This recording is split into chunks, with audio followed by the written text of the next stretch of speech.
tous ces langages-là de Dieu, ils invoquent leurs démons. Et pour la Lilith, ils allaient aussi Zababa, Bobo et tout ça, voilà. Uso Bobo, tout ça, dans le Banzembo Mususu, Mbappé, tout ça, tout ça, voilà. C'est ça, invocation, il y a ma femme et mari de nuit, c'est ça que je peux dire en fait. Ceux qui ont amoureux à film pornographique, tous là qui amoureux à film pornographique, tous ça pour le moment, surtout pour les Bazali. Alors que il s'est habitué que Naza peut lier na femme de nuit ou mari de nuit na ça andeni. Banana quoi abandonner porte au fond voilà. Et quand on a avant d'aller dans la prière pour chercher le Seigneur, aïe bana on délivre. Même pour y moi je suis abonné na ngai toté. C'est ça qui est important y d'abord non, il y a moi sur les noms. Non, ils ont identifié la personne. Quand des gens parlent de femmes de nuit et de maris de nuit, les gens comprennent directement, voilà, peut-être que moi approprié dans un cube sur cube.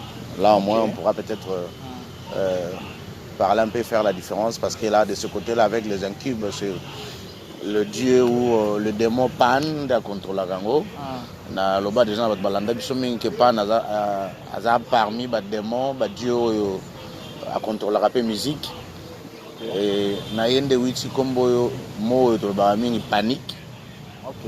Voilà, Pan c'est azali koloba elingi pe koloba d'autres termes aussi tout, donc le tout puissant, parce que ba comparer c'est un dieu qui n'est pas Lucifer, mais la manière de faire les choses azala pena moi super puissance mingi, et beaucoup de gens ba invoquer ba kanisakaye que il est peut-être des grands maîtres na bango Lucifer et tout ça. Voilà, na ba ya ke maké j'entends bande ko invoquer, c'est celui le dieu des incubes, donc celui qui contrôle les maris de nuit. Et dans ce qui concerne le succube, Lilith, ou voilà, plusieurs personnes qui ont été livre Enoch, selon le livre d'Enoch, je ne dis pas selon la parole de Dieu, à la première femme, il y a Adam, mais cela n'est pas la vérité.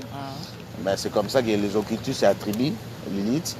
Et voilà, mais bazo attribué, c'est à la moi aussi à grand maître Nabango, Infokakae et tout ça. Et c'est lui qui contrôle aussi ce monde-là des succubes, et il contrôle le monde des femmes de nuit. Voilà, et il y a aussi une autre déesse à contrôler le phénomène de la femme de nuit, c'est Hécaté, la reine des sorcières. Et voilà, donc Lilith ou Hécaté va contrôler un peu ce monde-là. Et en dehors de ça, ils ont plusieurs légions, excusez-moi, des esprits ou des démons qui contrôlent.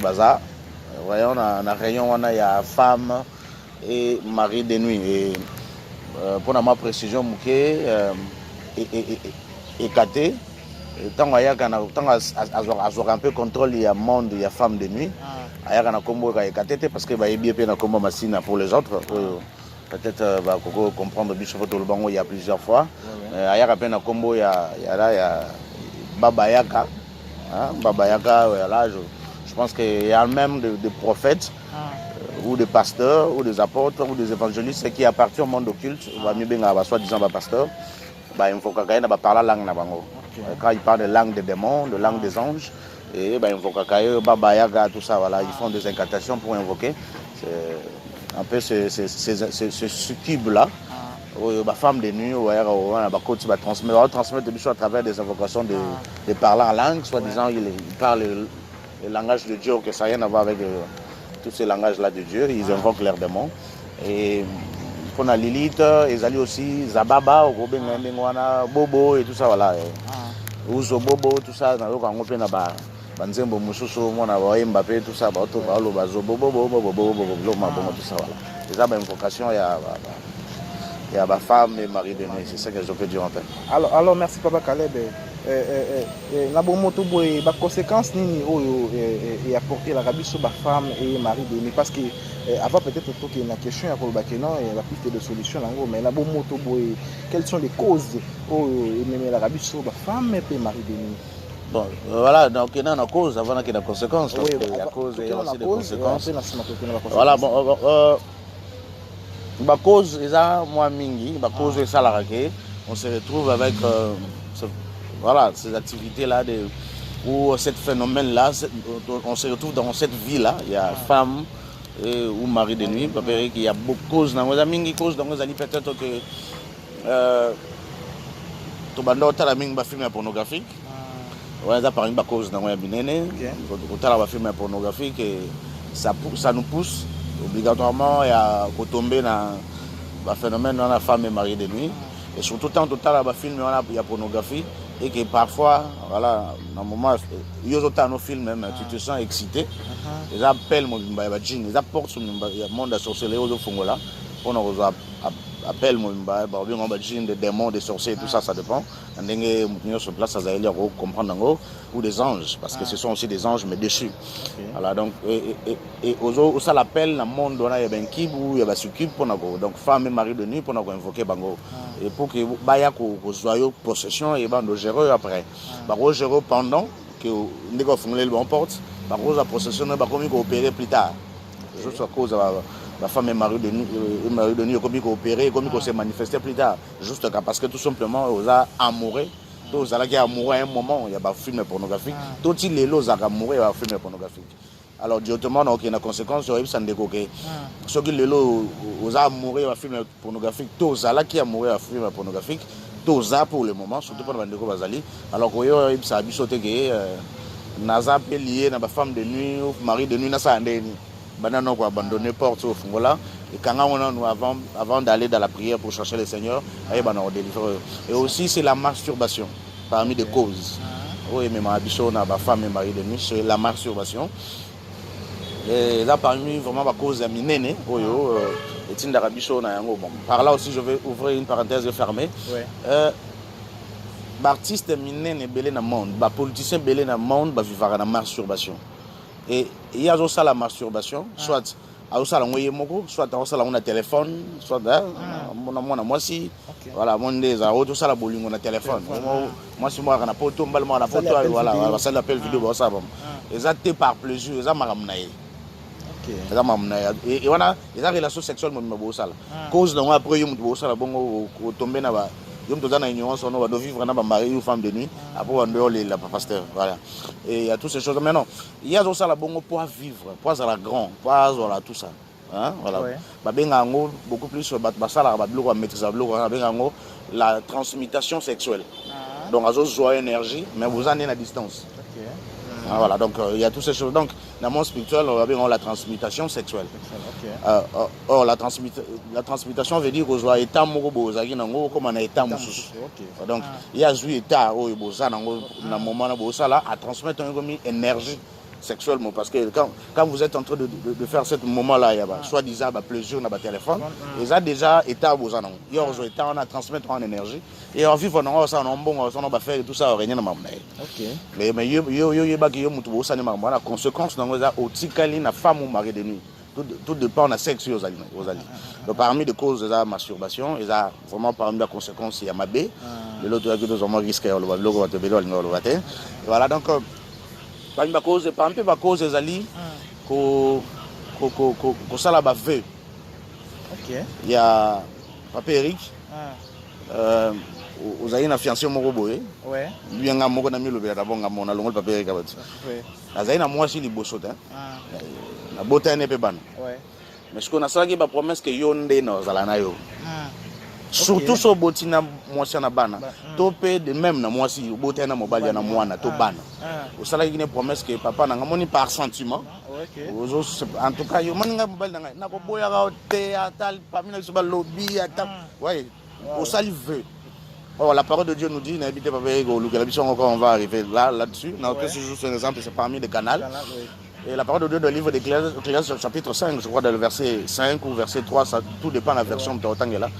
Et ce qu'on salit, il ne faudra même pas la veille parce que ce qu'on salit, c'est qu'il faut exécuter.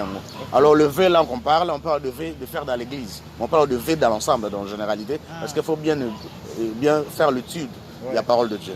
Alors, il est très interdit dans le monde occulte de faire une promesse parce que la vie et la mort appartiennent au pouvoir de la langue.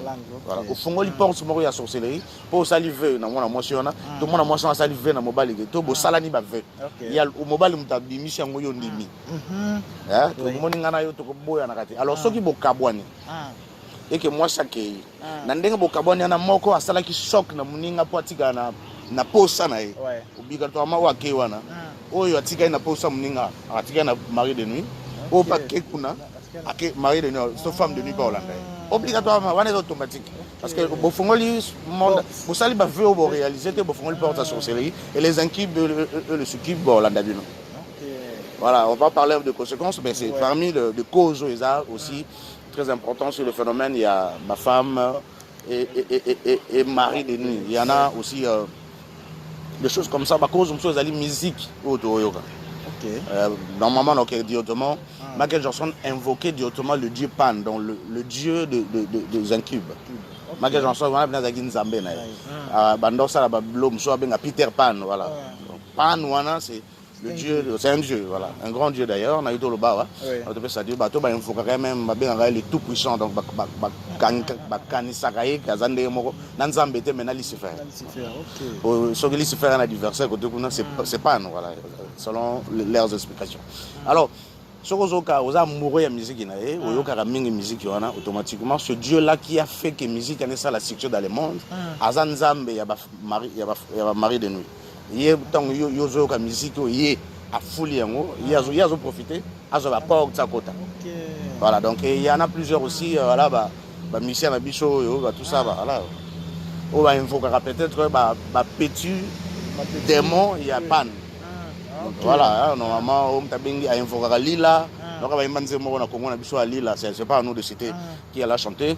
Donc on va aimer par exemple Zabolo, on va aimer Monama, voilà. Donc ce sont des dieux de la musique banco de famille Monama za ba responsable donc ceux qui nanzela moto moko invoquer kaye azastar et quand invoquer qui pose le succès alors tout en écoutant la musique au Monama à salaire que tout ça il y a propriétaire de la musique donc c'est à lui qui appartient à la chanson il y a des gens qui ont touché mon thème nous c'est pela non le fait que vous avez touché mon thème vous avez place en d'autres termes vous avez caressé vous avez lingay ouais donc il y a toutes ces choses et parmi aussi des causes il y a oui comme il y a l'Arabie Saoudite je pense que tout le monde parce que c'est important malgré tout on prend le risque ce sont des choses le monde culturel c'est aussi Azali et que ngai papa Caleb na sala la masturbation ma après na kenda ko coucher na basi ya batu na basi alingi mo sumo nazana ndako parce qu'il y a des hommes comme ça azam marié ma sala la masturbation.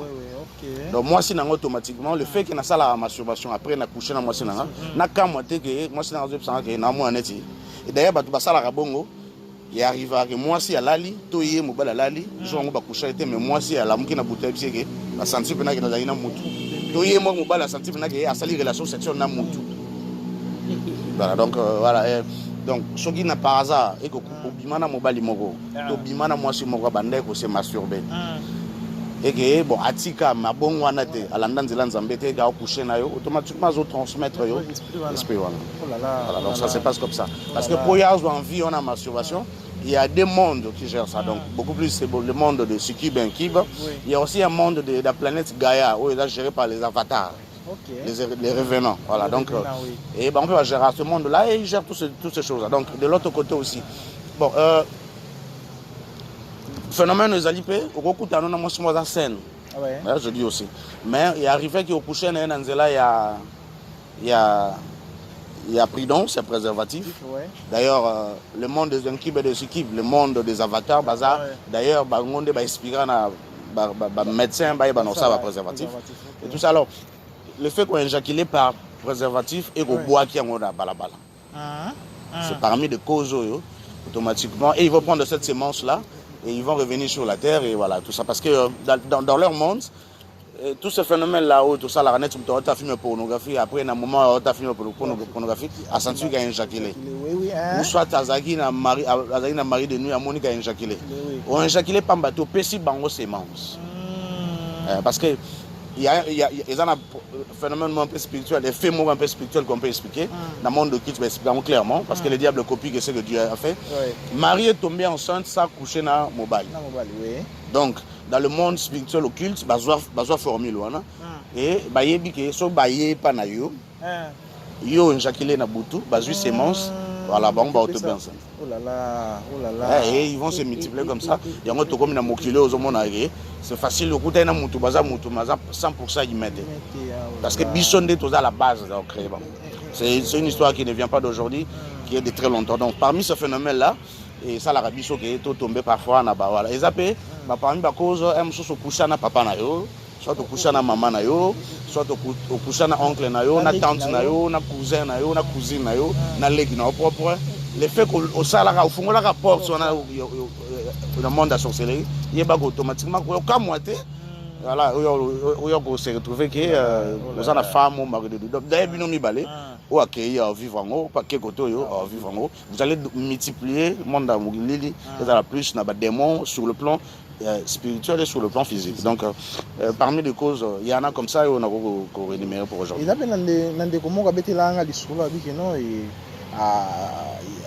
Il était normal, mais il a la licence, tout ça, et du coup, mouillé, tout ça. Qu'est-ce qui se passe un peu dans le moment? C'est presque la même chose, non? Parce que la journée, il était bien, il a mis, il dort comme ça, du coup, c'est mouillé. Donc là, inconscient. Bon, inconscient ou inconsciemment, bon, bien sûr que ça, voilà. Il y en a, les gens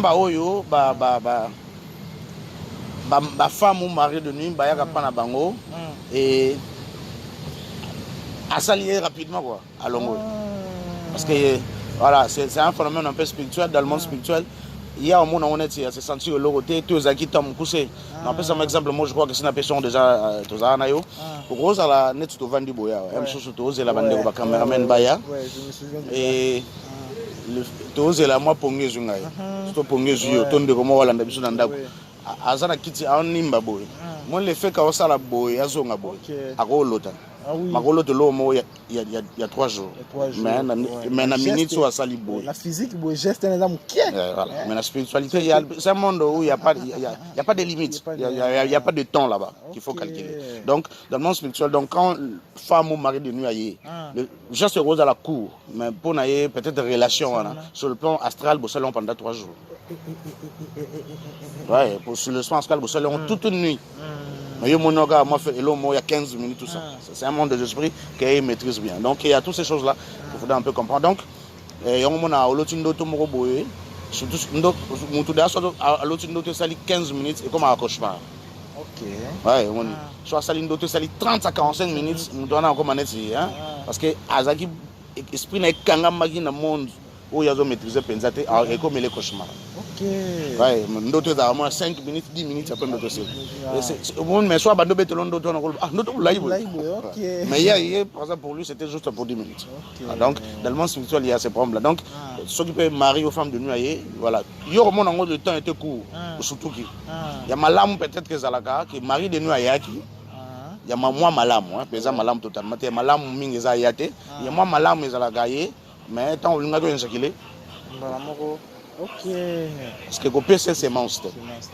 Voilà, donc ça se passe un peu comme ça. Et de l'autre côté, ils maman ba luka biso azana makamunaye soit invoka ba demo pan ou invoka pan, toi invoka bazaba bana to luba tout ça. Et ayaza pour ça il y a transmutation sexuelle, azo énergie na yo pour asalon ba faire na yo tout ça.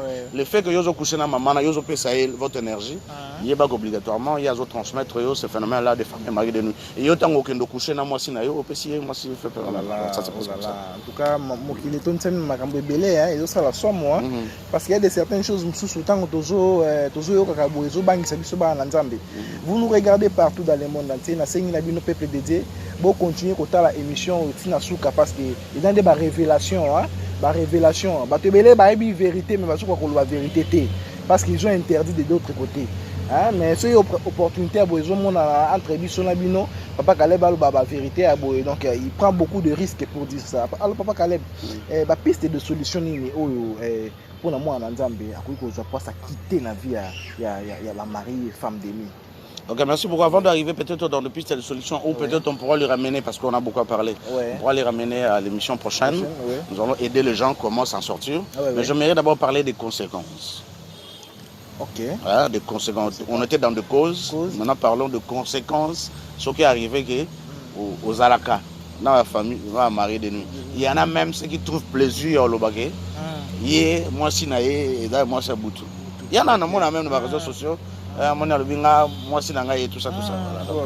Voilà, quand on fait la masturbation, on a toujours ce phénomène-là, on n'a pas une cause. Mais maintenant, quelles sont les conséquences? Ce qui arrive, c'est qu'il y a une vie, il y a la masturbation.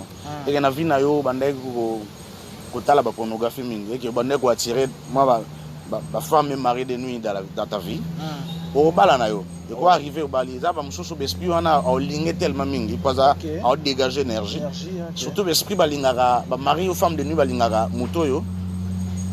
na moibo na journée bo na ndenga normal bo azarane na basi penza te.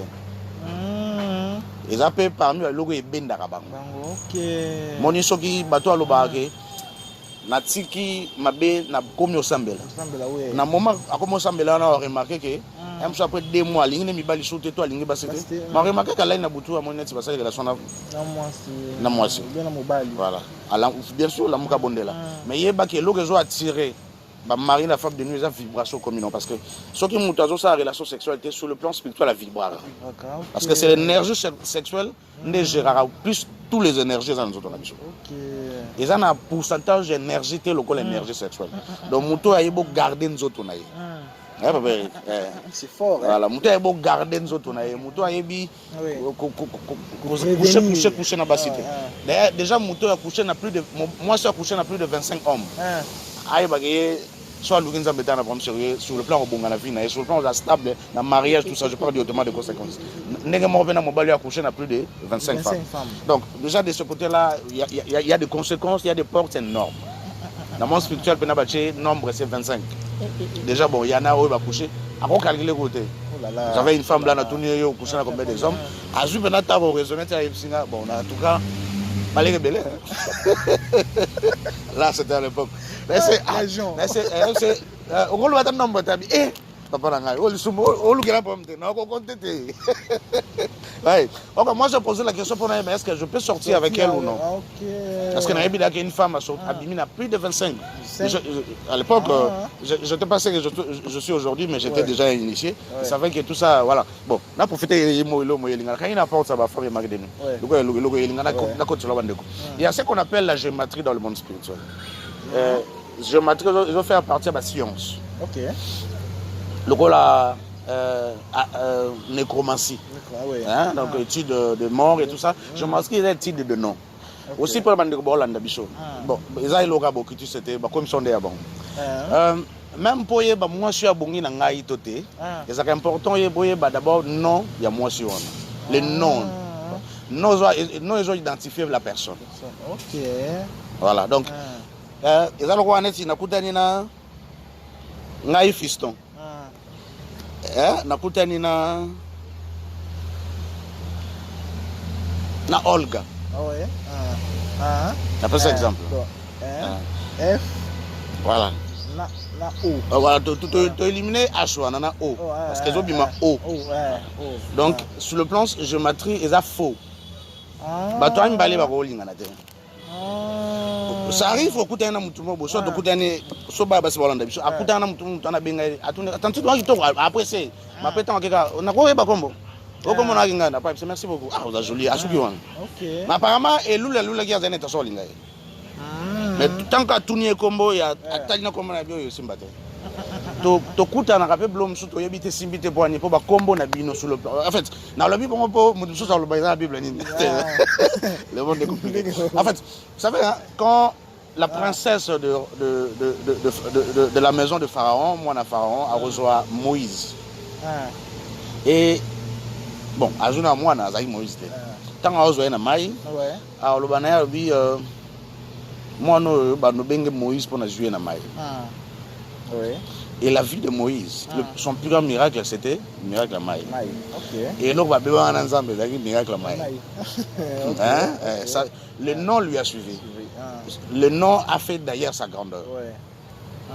Et quand notre Seigneur va apparaître à Jacob, il est d'abord Jacob, mais ici, dans l'État d'Israël, à partir de le combo Israël.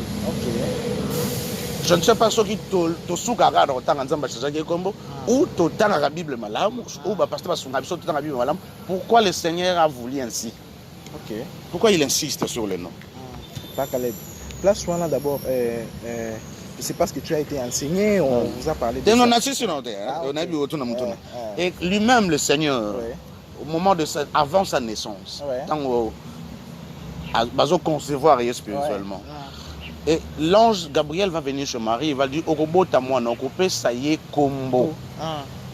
Emmanuel, qui signifie Dieu parmi nous.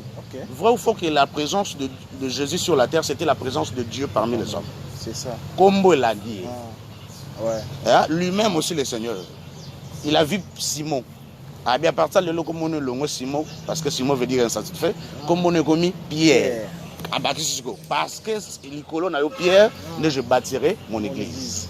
Après Sinatide, après c'est comme bon. Bon, je vais encore finir. Jacques et André. Lui-même le maître, le Seigneur Jésus-Christ, a bien bango fils de tonneur. Surtout Jacques.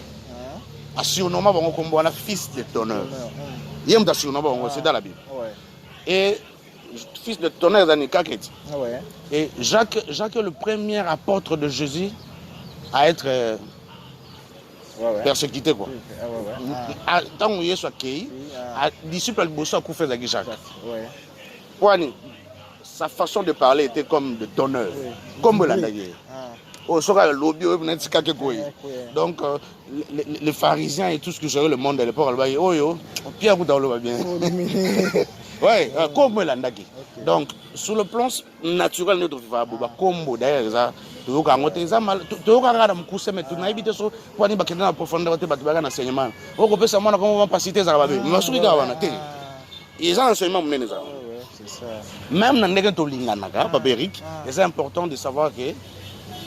Excusez-moi, vous secrétaire. Adassa et Eric. Non. Adassa et Eric. Je donne un exemple. Est-ce que je Simba? Voilà, donc, lettre à Liboso, il y a Mobali, moi aussi, il y en a même ça, Irène et Rocky, par exemple, et tout ça, il y a ça riche. Il y en a. On peut ça rire. Bien, ça rit. Bien, de l'homme, tout ça. Il y en a même ça, tout ça, il y a ça bonheur. Il y a même chose, ça off. Donc, beaucoup de qui a. Million bande bolingani bosukia. So bokabani bomi lokeli malai po bokutani. Okutana âme sœur na yo. Juste par le nom. Je donne une révélation et une parenthèse. Donc c'est voilà, n'habite sur le monde nous avons tout le monde. La question que ce qui moutou par exemple que non écoutani bongo mais ba pousser une la nzambe Dieu ne va pas délivrer bien nzambe ko kango la té. Nous devons avoir la connaissance. J'aime bien le livre de Proverbes qui insiste sur la connaissance. Ajoutez à votre foi un peu de connaissance. La Bible nous dit ceci, celui qui trouve une femme trouve le bonheur. Donc avant de trouver, il faut chercher. Donc il y a des principes en cherchant. Donc, il y a des principes. Même, il y a papa Nabiso Abraham. A mis chaque principe pour trouver Isaac. Moi, il y a Mélissa. À chaque principe, pour trouver Isaac. Il a trouvé une bonne femme. Donc il y a des principes. Et parmi tous ces principes-là, il y a aussi des principes à respecter. Ce sont des noms. Raison par laquelle d'ailleurs, Abraham a commencé Abraham, notre père dans la foi. À moins que mon papa et tout ça, mais je mérite que tu me tournes la question. Pourquoi le Seigneur, lui, le Seigneur, a dit quelque chose? Et car quand le Seigneur dit quelque chose, c'est que c'est une révélation. Donc ça nous concerne. Et pourquoi il a changé les noms aussi? Sarai, Sarah qui devenait Sarai. Il a ajouté H. Et voilà, et ce qui est bêtise, tout ça n'a pas été dans le blog, nous avons tout ça, H, on a l'alphabet grec, tout ça, les quantième lettres, tout ça. Donc il y a des choses que nous devons comprendre. Cela est très, très, trop important et déterminé d'ailleurs. Alors, parce que c'est très important. Concernant les conséquences, il y a femme et mari de nuit. Et maintenant, les lots, comme la vie c'est un peu difficile, hein, parce que tout ça, au consulter Nzambe, ceux qui réellement azali na liste, il y a un peu de choses, cause des conséquences plutôt, il y a femme de nuit, parce que tout lingana cascade, ça pour. Bon, tout lingani, les locaux nous devons respecter le principe pour lingana azali. Tolinga na mwasi bo toto sango de monde de communiquer ce qui est bien est devenu faux, ce qui est faux est devenu du bien. Bon, en fait, si nous voulons faire, si nous voulons vivre en fait, si nous ne voulons pas avoir trop de conséquences dans notre vie. Maman bébé la biso pourtant nous condamner ba noko batata moi c'était noko akoko lokayo a changé au de direction à moni la makam. Abi que direction que neli écoute na ba conséquences noko ke na yo. Ouais, hein, ba changer au direction. OK. Ouais, noko ya penate que yende mtasala go bonga te a changé au de direction. Ba tinzo ka mon pepe okoma no mutabasi. Ba ebi ke nda kenzela basi wana ye moko afungula ba porte na ye eza mabda ye. Yo bafula kwa mpebe yo yonde ntamasanga bayebi ke ndake na vya masangana ye moko akuta na mamuna yo ezaka ke ba changer yo de direction yo zonga na bonne direction c'est tout. Le Seigneur d'ailleurs nous a dit qu'il a mis devant nous deux chemins. Yo zalande na bonne direction, na bon chemin. Il y a que ça papérer. Donc parmi des principes à respecter Zali, d'abord il faut d'abord chercher une bonne femme pour trouver. OK. Et aussi tant aux anaye, vous voyez que yeyo. Ouais. Yeyo. Naza convaincu à moi et le Seigneur me convainc que c'est lui. Donc nous avons banzo tonika kasoki na bali. Na bali oui. Ko fon la porte monsieur. Ko le bater est bon. Ndenge na komo ba évangile lelo. Siko moi je suis na bimi na ba te belé bimi na ba mibali moko bazalaki ya msusu na 25 on suppose. Voilà, ou soit bazalaki na ba organe masculine moko il y a plus de 25 cm. Ou plus de 18 cm. Et tout ça, est-ce que yo écoute moi son malam, il faudra qu'il y a des évangiles comme ça. C'est ça. Yo pour yo ka bon le bi oui, il y a pas raison hein. Mutazo di mission les ayote. Oh là là. Bah mais moi les assentés. Toi respecte le bon chemin. Seigneur, peu importe la femme non kuta moi sinangati. Yendo bongisa po nangai. Viens saler dans le passé. Tant on y a nangai et dans le passé. Aussi moi je suis à préparer moralement, spirituellement, physiquement. Parce que d'abord, pour moi, c'est moral. Voilà. Et pour vivre ensemble. Même si Azagina Mbali Bazaki super au lit, les gars, si moralement et spirituellement, ça bien préparé, tout va bien se passer. L'essentiel, les actes tombés, n'a choix aux aïeux. Et ils ont respecté ma principe. Si vous avez respecté ma principe, vous avez un principe non balé. Vous poussez les bosses ensemble. Vous poussez les bosses ensemble. Vous poussez les pardon à l'union sur les guises. Peut-être au bout de la fornication. Peut-être au bout de la en mariage et tout ça. Vous saluez beaucoup ça déjà maintenant au baladité. Vous trouvez tout le plaisir du monde, mais vous êtes en train d'ouvrir des portes pour Yolanda Bino et Yolanda Banana. Ouais. Donc il y a toutes ces choses-là qui devons tenir compte, mais il faut revenir à notre Seigneur. C'est lui qui pardonne, c'est lui qui libère. Le diable est là pour Jésus. C'est que j'aime quand il dit dans le livre de l'évangile de Luc, chapitre 4, dans le verset 18, que le Fils de l'homme est venu pour libérer les captifs, pour annoncer la bonne nouvelle aux pauvres. D'abord, c'est ça qu'il a commencé, mais libérer les captifs, guérir les malades et tout ça. Donc, c'est ce qu'il est venu faire. Et il continue à le faire jusqu'à aujourd'hui. Parce qu'il y a toujours des captifs dans le monde que nous sommes. Donc, essaie un peu de faire des choses comme ça. Et rapidement, ceux qui au vivant dans la masturbation, au vivant dans la pornographie, au vivant dans le phénomène de la femme qui est là, au balana. Et quoi arrive ce qu'on a dans le bas que c'est pas une vibration na bali sur te. Oh na mulili des choses na. Mulili na zakate go papa na biso zonga comme mbala butu moi c'est na butu te papa bino na te. Papa bino so auto mene victime bazo utiliser. Ouais mais ça que vibration ils ont vibré parce que y en a bato ozo vivre c'est na moi mazana etola benga ka surus bato ba sala astrologie ba bien. C'est la seule étoile qui brille plus que toutes les étoiles. OK. Bon, c'est ce qu'on a bateau bazar sur ba yena mokili be bazar bongo. OK. Donc ne bo mona nzela bazo leka. Au moins on appelle que au moins on va monter. Abimina ba okiti c'est pas Seigneur so be okiti balanda kaka. Balanda kaka. Ouais. Et toi là aussi là. Mais ça va nous ba vida et carrière bazali. Hein, tout ça, ça est un peu impérissable, tout ça, ça dépend des deux étoiles. La service bazali. Donc maintenant ce coco monsieur za ga balate. Mais monsieur c'est ça que mais après on il y a toujours des problèmes. Tout ça, soit en stérilité, soit en première éjaculation précoce, soit en première impuissance sexuelle, soit jamais satisfait dans le lit. Obsédé sexuel. Donc même si vous l'allez dans des jours, donc il y a ça qu'on a bashi. Donc à rose à Silsinayo après qu'il m'a mis moi sur il y a aucun ça m'a cassé OK. En tout cas pas calé. Alors il y a toutes ces choses. Pas calé. Oui, vraiment la scène vraiment répondre à la moto là. Parce que gobo melanga te pardon. OK. Tu as parlé de l'étoile de Sirius. Hein? De l'autre côté qu'on a ba ça bino que pour mutu moi ça mobile ba bota et toi, Cyrus, qu'est-ce qu'il faut faire? Ah, oui, t'es bon.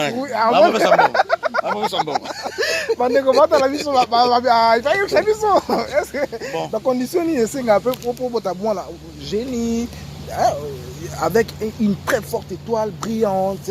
Merci. Quand tu as parlé de ça. Ok, merci beaucoup. En fait, dans la banane, oui, so moi si aboti mingi basi ake consulter médecin qui en a bota moi si basi comment causer problème na ba na mbali na linga boté moi mbali médecin va nous prescrire ba nourriture ou lia l'eau mo aliment oui alors il sait que utiliser tel fruit pendant un moment grossesse il y a plus de chances que bota moi na mobile on est sur le plan scientifique hein sur le plan scientifique naturel et il y a aussi des principes spirituels d'ailleurs scientifique ba commission d'ailleurs scientifique occulte ba commission dans le monde naturel comme ça et comme même neni boko so mwana ba prélever ba ADN ba tout ça ba tchena so na machine so neni bota mwana za les grands joueurs za les grands savants tout ça donc sur le plan spirituel aussi c'est ali d'abord que papa na maman besoin temps il y a bon de l'avant de passer à l'acte pour avoir une relation sexuelle de prier avant de le faire hein et ça moment que tu ressembles à la sorte de silici pour la plupart des couples. Bien sûr, il y a balana légalement, mais ceux qui silici, approche que baby gagne la lande babondeli. Non, de prier et de recommander ces moments-là entre eux, la méthode. Cela est très important. C'est parmi les choses qui sont importantes au sala. Et aussi qu'il faut la porte sous-souter. Donc papa, où tu couches na mwasi mo na libanda après oye na poko au déranger sous maman soko otiki semence non pas maman non boti wana azaya malamu te soko ozalaki oiti ko chaba kwitch na oza plein d'alcool oye pena o bimisi semence na otiki pa maman otiki wana otiki ya malamu te donc voilà à moi que za la bana oyo déjà dans le monde mulilo ebisaki bana nyoso robota baza biso ba mo bimene ba ko encadrer bango ba koza sur le plan naturel baza bana moko très bien éduqué et spirituellement on doit se prendre bonté mon basala il y a des choses comme ça donc ce que lingi oza na question na yo ngozo ba sérieux wana vraiment d'abord à chaque fois que vous voulez faire des relations sexuelles il y a des choses que vous devez respecter aussi donc il y a na question na moko wana qui répondre directement et zali aussi que il faudra coucher on a sur autour dans sauter question pour répondre déjà il faudra coucher avec votre femme dans le moment où vous avez une période. Oui, bien sûr, coucher na ya okangama. Oui, la période, non. Ou qui a la libanda, soit on met la l'aise, ou soit on a utilisé préservatif pour arroser. Voilà, la période où il faut le coucher. Et ceux qui a commis enceinte, il faut toujours passer des moments vraiment d'intimité avec lui, voilà. Et en s'abandonnant devant Dieu, bon, on est au En tout cas, merci beaucoup, Papa Caleb. L'invité de côté sur la piste de solutions, non? Même si tu ne vas pas tout finir parce qu'il y a vraiment nombreux. Même la prochaine émission, on aura encore à parler de ça. Mais juste quelques pistes de solutions pour la Zambie. Surtout la pornographie, c'est ma sûre. Je crois qu'on pourra le faire la semaine parce qu'elle a encore de relais. Ah oui, la semaine prochaine, on promet. Sinon, on répond à la question à téléspectateurs. C'est ça surtout. En tout cas, Papa Caleb nous promet que non, la prochaine émission, il y a sur la piste de solutions. Moi, je émission parce que voilà, mais je crois que des gens qui sont lundi, la meilleure des solutions, d'abord pour nous, peut-être on pourra donner d'autres pistes d'orientation de prière, mais la meilleure des solutions, c'est de revenir en Jésus-Christ. C'est de croire en lui, c'est de lui demander pardon parce que nous avons sont en masturbation. C'est ça, oui. C'est ça. Comme il y a un moment, na pénétré maman na moni organe masculine et les mais il y a un moment où on pénétré mon les miens. Il y a l'autre va dans exception donc ça t'en a moni. Ah ça kaka. Ouais, na une na attaquer les.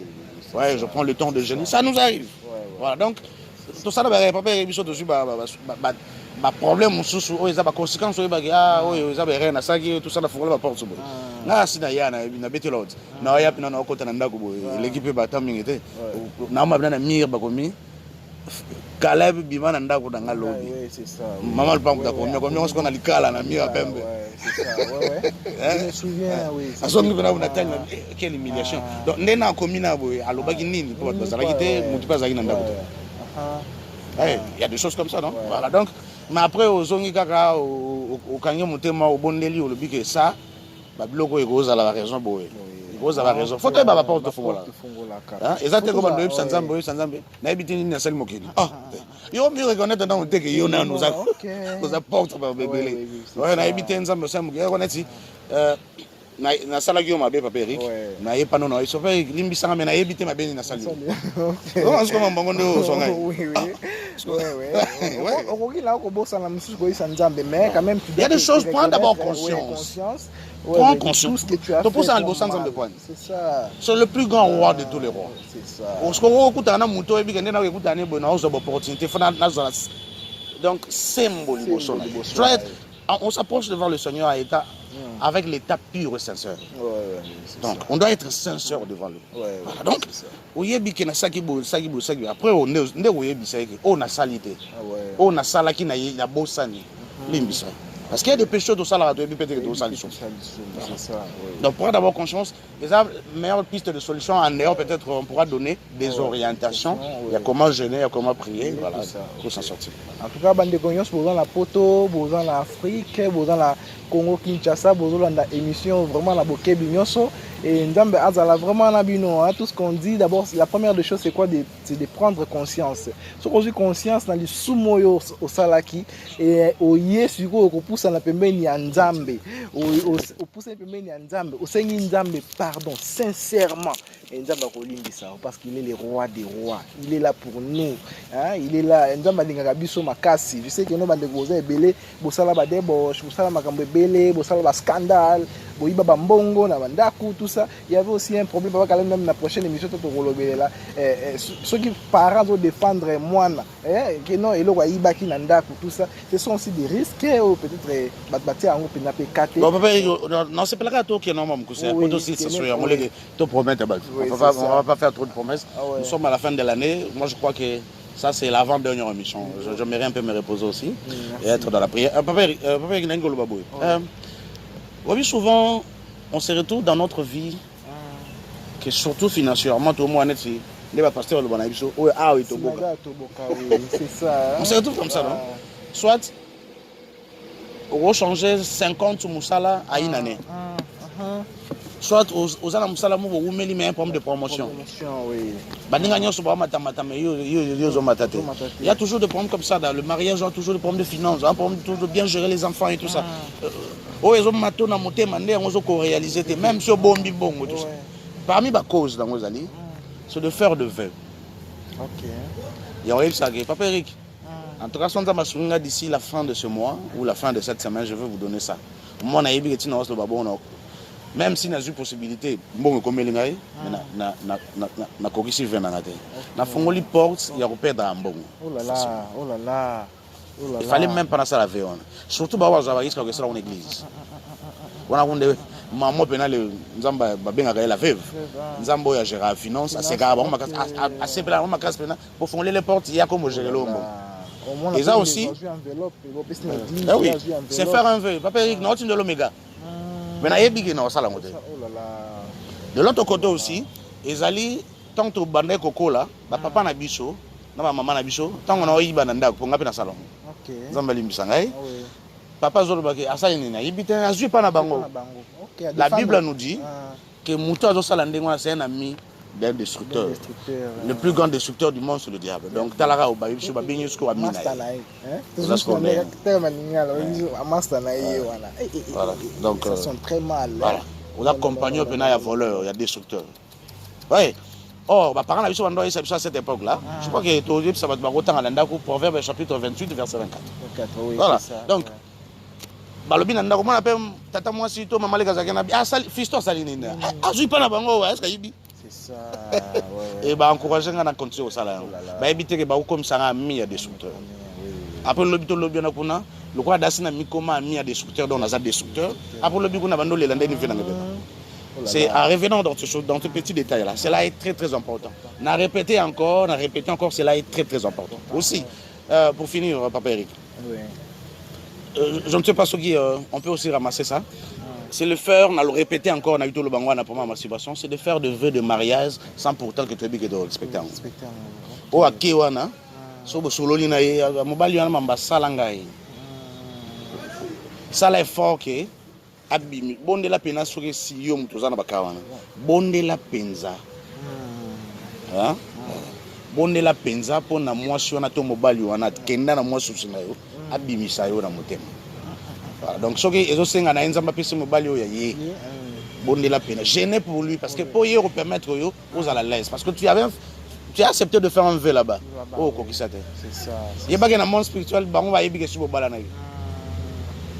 Et ça va vous freiner financièrement et après oui ben on va gérer un peu de choses et tout ça et ezali ko chaka nzambe na sika oyo iye mutasali iye mutu fala zalate oki pena mutalobi pas mal dini nzamba oloba na ngai oui bon OK en réalité nzamba mutalobi na ete o tia nzambe na place oyo ko zalate soit kande to vandi manzala na sur téléphone bonjour maman Hortense. En tout cas, na vandi nzamba touche mutema na ngai okabelanga 50 €. Nzamba batute. Hein? Ouais. Bon, zoka soki za mutu. Oza pembe na ngai. Okinga na bi. Paperika ebsinga yosko za wana. Olo. Oh, mamni no nga ngasa na tindio sekela. Sko zoasko ke paperika o réclamer za mutu. Sko ocha nzambe. La place oyo ko zalate. Non. Ocha nzambe témoin likambo eza yete. Surtout ba oyo biloko ezalaka nzamba yebisi ngai nzamba lakisi ngai nzamba monisi ngai nzamba lobeli ngai surtout ba prophète yango mona tala bana na bango oh là là moi ba suta bana otala ka pe ba suti na bango moko la plupart à la fin de leur vie parce que la Bible nous dit imitons nos pères dans la foi mais voyons beaucoup plus la fin de leur vie c'est écrit dans le livre d'Hébreux je crois dans le chapitre 13 mais voyons plus ce qui a été la fin de leur vie cela est très important. En tout cas, merci beaucoup, Peuple de Dieu. Petit Papa Caleb, merci d'abord parce que tu étais là, tu as répondu à mes questions avec les bons thèmes que j'avais vraiment préparés pour que tu aies le Belango. Et tu as bongo na séquence Bamituna, bande Watindagi ba question na bango. Papa Caleb doit ramasser même 2 ou 3 questions pour que tu aies répondre na bandeko. Ndeko tuna ki abi aza marié. Avant marié, il arrive des fois ceux qui ont le rapport sexuel, à mon image film moko boye na quartier na bango. Tu crois pour ça à longo na image wana longo la vie wana en fait, mais il est marié. Qu'est-ce qui se passe et tout ça? Bon, la question d'abord il faudra se poser sur qui azana ba relation personnelle na fille wana. Ou ils allaient tout simplement des esprits qui ont ramassé des promesses à Salana Film. Quand la fille on a esprit on a ramassé yango et ba pesa ka image il y a film a interprété tout simplement même moi là il y avait il ça même pas moi non j'avais du mal à interpréter na bete la rayo a tozaki avant de tourner émission là na le tundoto ya sika to novanda kala ya papa moi ka ça bete vieux boy papa na bina loti na ndoto na ngai je me suis posé la question ayo sani na ndo section papa na yo sani ngana ibeza ndoki OK yo to bien na carte ça tout ça ayo sani na ndoto na pesa zo pesa na message ouais mais après un mois on a appris Kakoufi. Je me suis dit OK donc les messages étaient que OK. Donc directement j'ai interprété le message à l'obélé ngai, je peux pas le dire aussi. J'ai interprété le message à l'obélé ngai. Ah bien c'est pas tata o bando kanga biso. Ouais. Donc au moins ce monsieur est venu nous dire que ngai tiki. Je dis gloire à Dieu donc libération il fallait jouer tambo et tu muto nga okende. Donc Marie tout on doit prier dans libération il fallait muto okende. Donc il y a des choses comme ça peut-être nzamba zoye bisande gona biso wana ke essaie un peu de réfléchir derrière. Excusez-moi de prendre un peu les termes, nous sommes dans une émission chrétienne, mais excusez-moi de prendre un peu de termes païens. On va le baratala simazonga moto. Donc revenir un peu derrière. Bon, bien sûr que ça nango mutunde muta avalorisation mais ya kutango hein. Voilà donc essaie un peu de voir. Peut-être bazoye biso ke ozana promesse moko sala. Né yango fallo réaliser. Soit si les salons on a promesse en avant de vivre à l'aise na ozana. Peut-être je ne sais pas mais amegana ko yebisa biso par voyage. Les besoins de connexion, ça va nous aider. Ok, merci beaucoup. Je pense que nako dans la routine de la vie seul sous nako iba ko tuna eli. De quoi tuna bi responsabilité nini oyo bana il faut ba na ko pesa na ba parents. Responsabilité ou bana faut yebo pesa na ba parents. Parents déjà fait ba responsabilité ne bana te faut ba yebo pesa bango. Je ne sais pas ce qui alors bien dans quel sens papa déjà to sarada ba to vivre bana ba yete. Ok. Avant biso te, sinon tu vas parents biso. Donc déjà tu ne peux pas être parent, j'espère que ma parent va former à biso pour l'obito aux alwa. Bah et ça biso déjà quels sont nos devoirs envers nos enfants. Donc déjà papa yebi que j'ai telle responsabilité, j'ai telle responsabilité, j'ai telle responsabilité spirituelle et physique pour na bana. Et papa attend la Bible yebi déjà que azanzambe ya se pour na mona na ye. Et nzambe ya likolo a se comportera ndenge nini envers ye. Pour ye nzambe c'est pas se comporter exactement ndenge moko na bana na ye lokola nzambe ya likolo a se comporter na pour appeler ses responsabilités talanga na likolo mais yo za lokola ngai pa bana na. Ok. Donc, Nengenzamba se comporte en juste avec patience, avec amour, en jouant son rôle, état que Dieu, en le protégeant, en le gardant. Donc, parents, responsabilité, en répondant et aussi nous rajouter une révélation, je crois que je l'ai déjà dit, pour que papa a malam, a fondé la porte, pour qu'il ait malam, et c'est une raison que papa a un moyen, il a contribué, il y a mingi sur le global. Ok. Ce qui est aux amants à moi aussi, à l'eau à ta salle. Ah, ok. Ah ouais. Et ça, manière spirituelle et sounaga, moboti, a empêché que côté moi, on a aucune difficulté financière. Et aussi, un bon parent, même si moi, Nazana Bambon ou les papa, papa il va toujours de faire de bons cadeaux et pas mon anaï, peu importe à l'égal d'un bon. Ok, merci beaucoup. Et là où il travaille, alors quand il a un patron, c'est 40 heures. Alors, patron, l'État fiche de paye, l'État reconnaîtra que non, c'est 40 heures. Maintenant, il arrive même des fois, ceux qui ont sali 40 heures, on a mais un patron pour l'électricité, il est sur 200 heures. La fiche de paye, patron a foutu 40 heures. La fiche de paye. Maintenant, 200 heures, sous bâton, on sur lesquels on peut se la cima. Donc, l'ordre de mais on peut se la cima. Parce qu'il y a une question, est-ce qu'il y a la conséquence spirituelle sur les gens qui il y a l'électricité air bongo, la PCM bongo, d'une manière illégale, la même autre illégale. Illégal bongo. Pour eux, légal, ils ont la 40 heures. Maintenant, les autres airs, on a pour les cacahuètes, l'État paie ça. En fait, papa, on a patron, a paie ça quand on est d'une manière illégale. Si on a la conséquence, bon, ça sera difficile de tout rémunérer de conséquences, mais ça peut pas la Bible nous dit ceci, que l'ouvrier mérite son salaire. L'ouvrier mérite son salaire. Maintenant, ceux qui ont à communauté apparemment en Hollande, ils ont mérité qu'il vit dans l'esclavagisme. Il est esclave de la personne. Alors, même sur le plan naturel, ce n'est pas bon dans le monde que nous sommes tous esclaves. Et spirituellement, la personne sera esclave. En travaillant pour lui, ils ont mérité au Yofuzoate. Au Michel Amabé, au Sapé Génération, dans les années. Donc il faut Atika. À ce moment-là, on a patron a mérité où il y a au travail. Est-ce que je ne dois pas mériter ce que je travaille? Ou soit tout simplement, tout le monde parlons de ce qui est concret. Je dois mériter ce que je travaille. Ce qui n'a commis au mérité, ça devient négatif. Ce qui commis au bakissa, on a mérité, c'est négatif. Ah, ok, c'est bon. Le Colombie, Papa Caleb expliquez-nous très bien. Non, il a dit souvent dans l'autre Kakaka, dans un village, plus précisément dans un lieu spécifique ou dans un village. Après, c'est exemple, le rôle là, celui qui a na Kin Awa, le rôle rond-point Molar, rond-point Gaba, du genre, il a accès à Nini.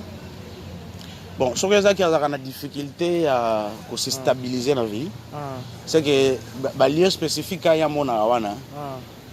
À un lieu spécifique en haut, jusqu'à se présenter et à déclarer des mots pour sa vie. Un lieu spécifique.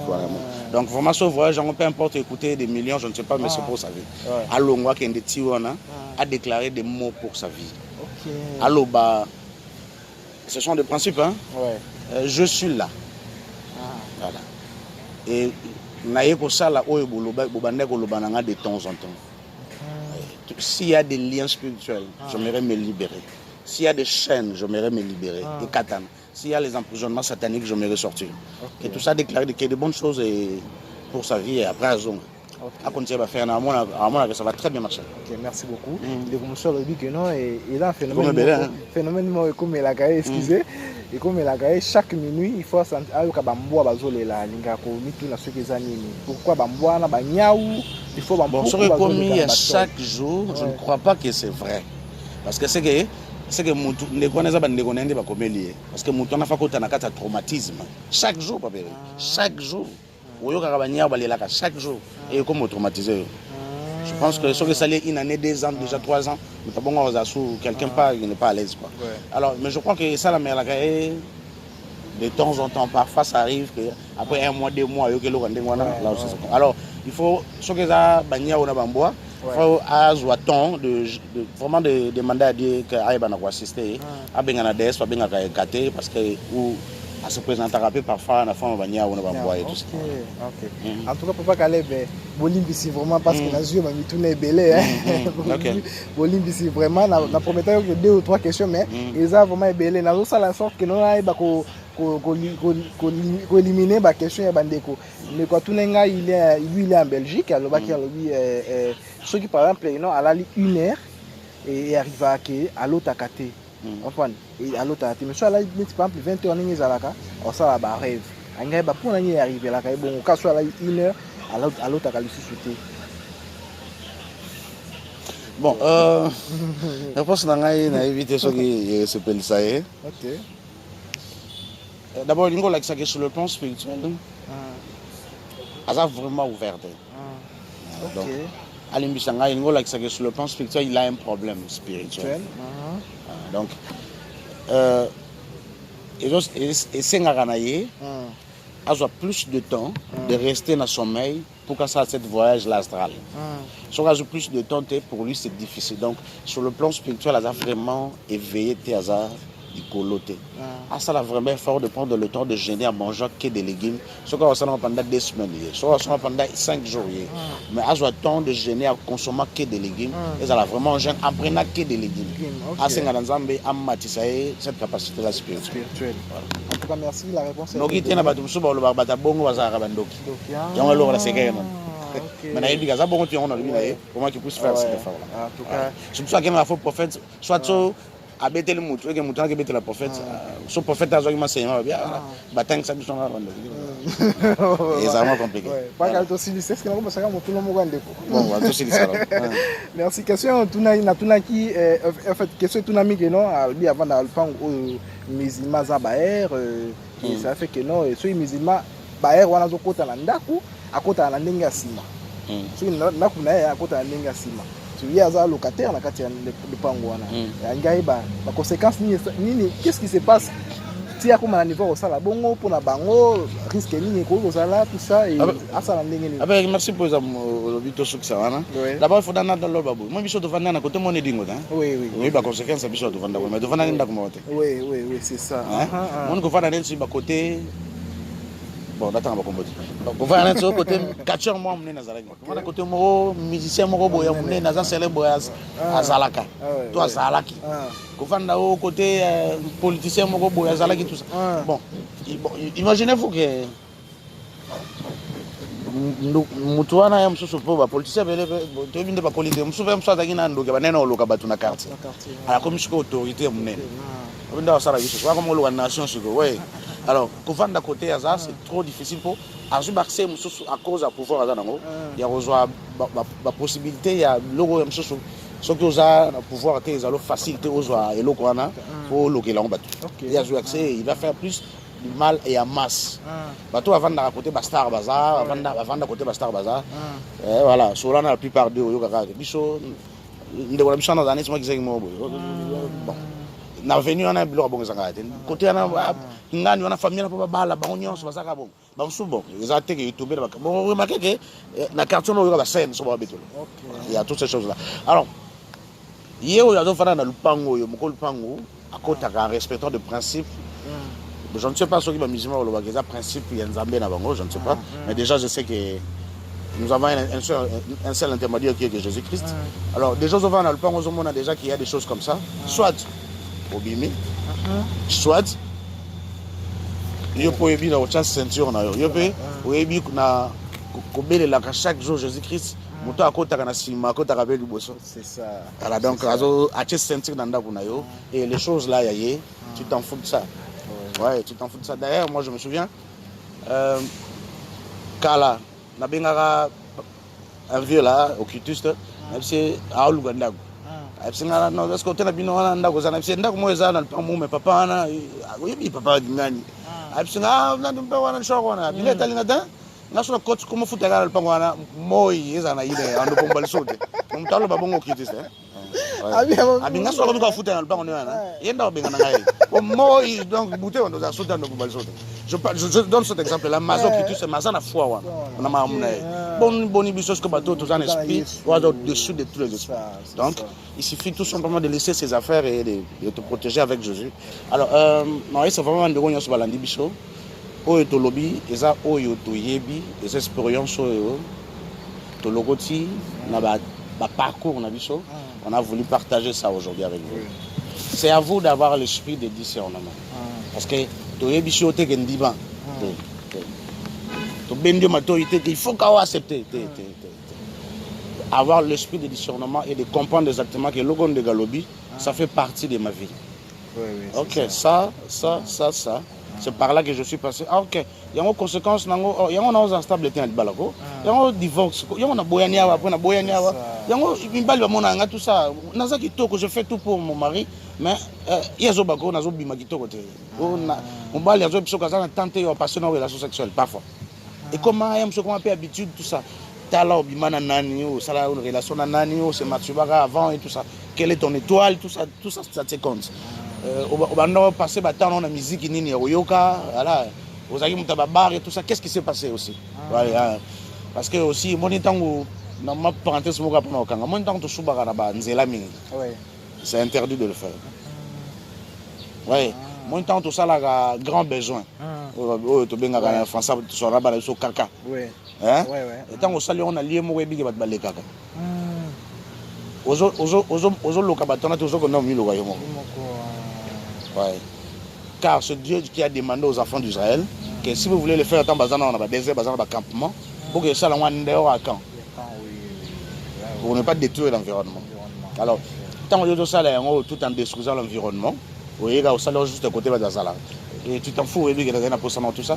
Il y a des causes d'hémorroïdes dans le lobby, il y a des causes d'impuissance sexuelle dans le lobby, tout ça. Il y a toutes ces choses-là. Donc, le monde est lié dans le principe qu'il faudra respecter. Il faut être en Jésus pour mon limo santa kamba, pour mon limo santa ndem doit être et si gagner au tchalokol. Ou si gagner soit ici au tchalokol. En tout cas, bandeko bolandi biso, ayez le Saint-Esprit en vous. Vivez avec le Saint-Esprit et à orienter bien pour comprendre le banabine. Vraiment, c'est ce que je peux vous dire aujourd'hui. Que la paix de Seigneur soit avec vous. Vraiment que le Saint-Esprit vous éclaire. Car Jésus nous a promis, il a dit parmi les attributions qu'attribution au centre, c'est pour nous éclairer, pour nous enseigner, pour nous montrer le chemin, pour nous consoler. Et cela est très important pour nous. Que le Saint-Esprit puisse faire vraiment son rôle dans notre vie pour que tout comprendre, un peu de partager pendant 1h30 avec Papa Eric. Et Nzambe a Yebagozala Nabino. Pour finir, j'en profite. Je ne sais pas si on peut sans autorisation de dire.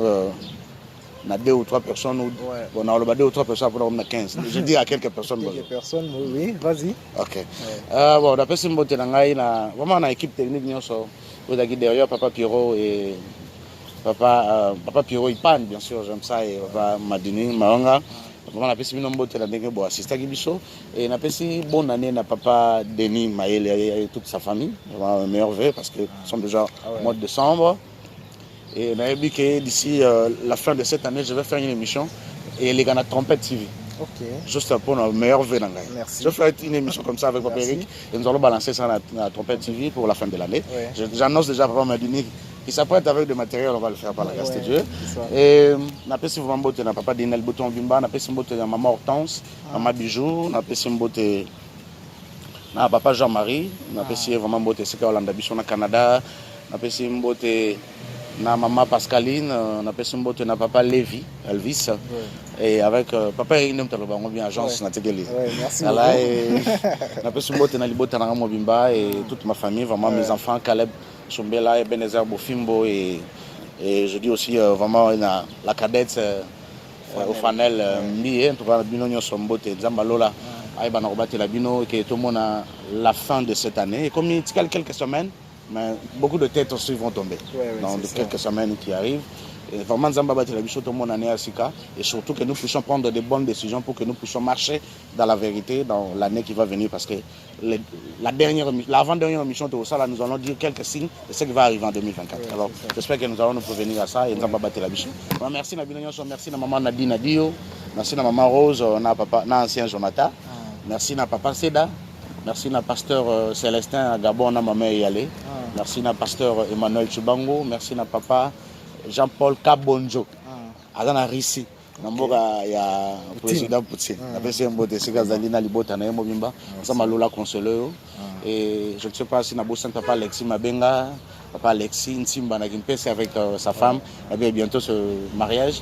Voilà, na personne beauté na papa Lionel, na papa Guy le Juste en Afrique du Sud. Vraiment, merci beaucoup. Okay.